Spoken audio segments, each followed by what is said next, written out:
Welcome to No Nonsense Psychiatry, the podcast that cuts through the noise and the confusion surrounding mental health.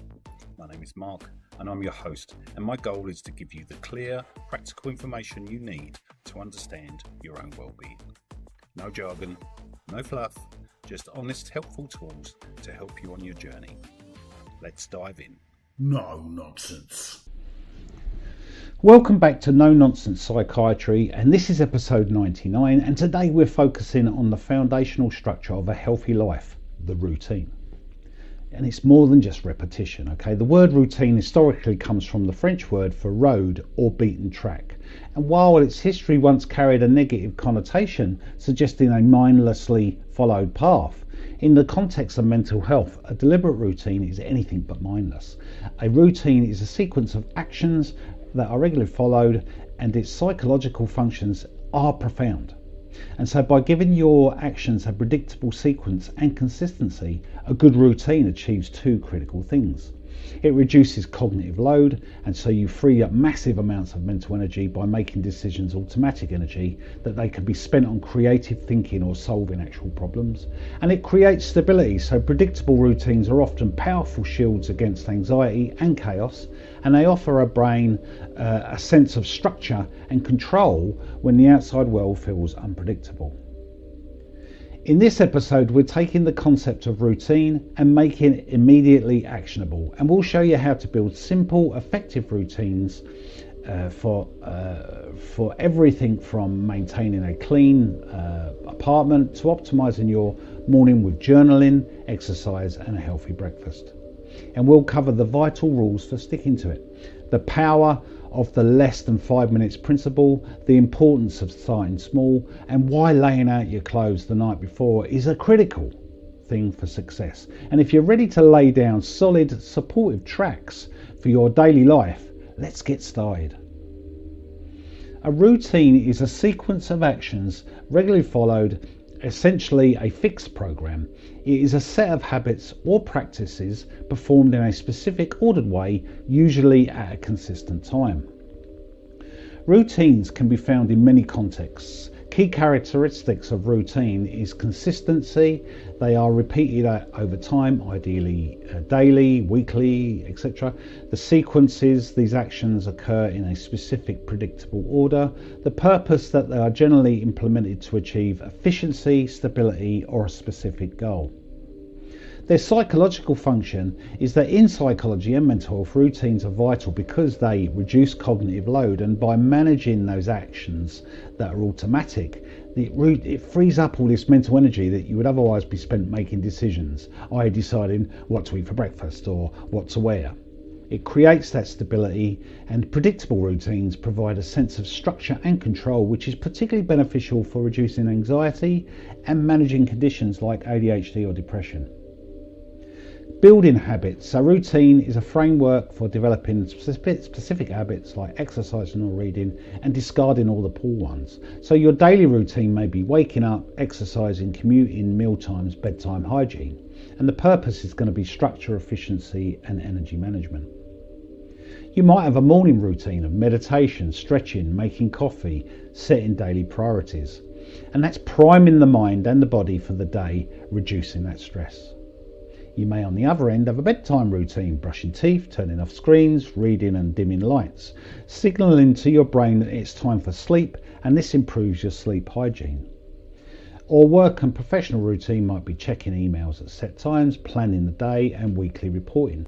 And that's about maximising your productivity and maintaining focus. So you can see from these different things where a routine could be useful, and it's not just one type of routine, it's usually quite a lot of routines that sometimes we subconsciously do, others we have to purposely build in.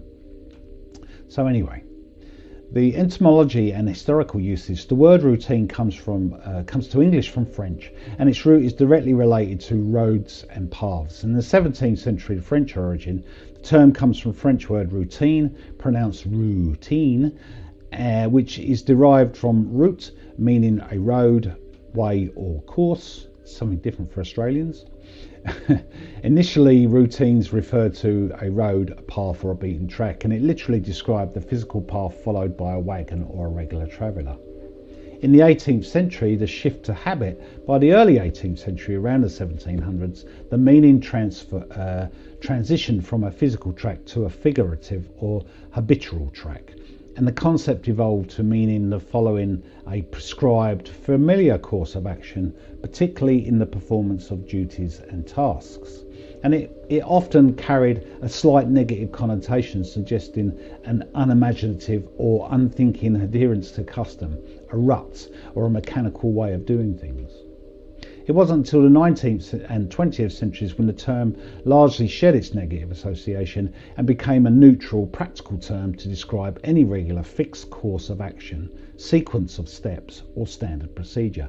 And today, particularly in the context of psychology and productivity, the term often carries a positive connotation, suggesting structure, efficiency, and well-being. In short, the history of routine is a journey from a literal road that travellers follow to a figurative path that individuals and systems follow repeatedly. If you're enjoying the podcast so far and appreciate our straight talking approach to mental wellness, please take a moment to hit the subscribe or follow button on your app right now. It takes 2 seconds and it makes a massive difference. It improves the content. The more the show grows, the better the resource and the production we can bring to you each week. It helps others, and a large subscriber base pushes these practical insights out to people who need them the most. And remember, this isn't just a monologue. We want this show to be a collaborative hub, and if you're a clinician with boots on the ground experience or someone with a powerful story of resilience, I want you to be on the podcast. Let's have a real conversation and cut through the noise together. If that's you, check out our guest link in the show notes. For now, let's jump back in today's episode. So let's look at some simple routines. Creating a daily routine to maintain a one-bedroom apartment is highly effective for keeping the space consistently tidy without requiring long, grueling cleaning sessions.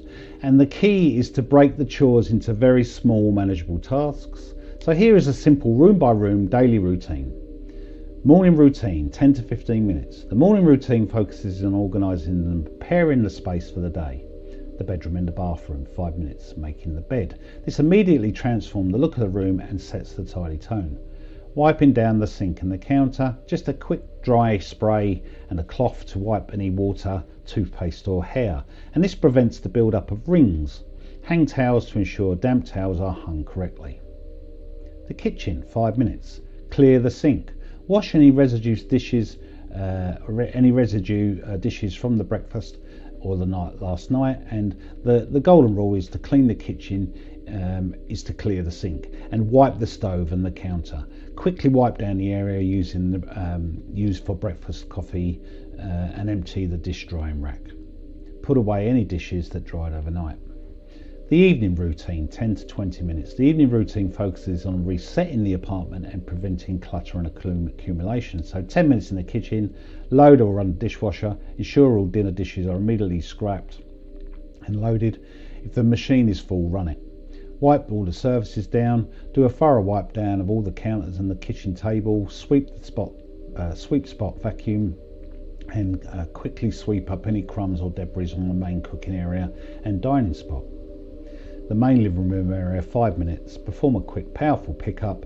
Put away anything that doesn't belong on the living room, i.e. blankets, mail, remote controls, shoes.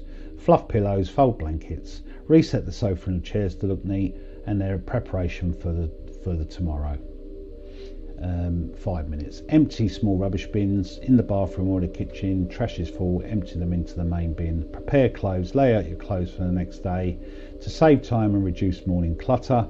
Quick floor check, do any final walkthrough, put any lingering items back in their designated spot. And the key to success is consistency of micro cleaning, and this success of this routine depends on the consistency and the principle of less than 5 minutes. If a task takes less than 5 minutes, like wiping a counter or putting away 3 items, do it immediately rather than just waiting. And this prevents small messes from turning into big overwhelming chores. Here is a sample of a routine structure for a typical weekday, optimizing for energy and mental clarity. The morning foundation routine, 60 to 90 minutes, and this routine assumes any early morning start to ensure you get all 3 activities completed before the rest of the day takes over. So the time frame from 7 to 10 past 7, wake up and hydrate. Start the day with a large glass of water. Avoid checking your phone immediately, and this simple step transitions your body out of sleep and promotes focus. From 10 past 7 to 7:30, journaling. Write a morning page or follow a prompt. What are you grateful for today? What is your focus or intention for today? This clears mental clutter before you start work. 7:30 to 8:15, exercise. Physical and mental exercise. Choose an activity you enjoy, a brisk walk, a home workout video, or a resistance training. Physical movement is a natural mood booster and anxiety reducer. From 8:15 to 8:30, a quick shower and tidy. So shower and dress immediately. This transition signals your brain that the day hasn't truly begun and reinforces the routine. And from 8:30 to 8:50, have a healthy breakfast. Sit down and eat a nutritious meal. Focus on protein, fibre and healthy fats for sustained energy, i.e. Greek yogurt with berries, nuts, avocado, toast with an egg or oatmeal. And avoid eating while multitasking. In the evening, you have a 10-minute routine, and this routine usually ensures that you close the loop on the day, which helps you prepare for better sleep and makes the morning routine easier. So from 9 to 10 past, do some journaling, write down 3 positive things that happened, practicing gratitude, and briefly list tasks for tomorrow. And this helps offload any worries from your mind onto a page, and that in turn improves your sleep. And then by 10 o'clock you're in bed. Consistent sleep is a bedrock of all mental and physical health routines. Tips for maintaining consistency is keep it small. Don't try and go from 0 to 90 minutes immediately. If you need to, start with 5 minutes of exercise and 5 minutes of journaling and gradually increase over time. Laying out your gear, put your journal and pen next to your bed. Lay out your exercise clothes the night before. Removing small obstacles increases your likelihood of success. Don't break the chain. If you miss a day, don't give up. Just do the routine the next day. The occasional slip is normal, and letting one slip turn into 2 weeks is real routine killer. Well, that wraps it up for our discussion on profound importance of a routine, and we've traced the history of this concept from the literal French road to the figurative path we follow daily.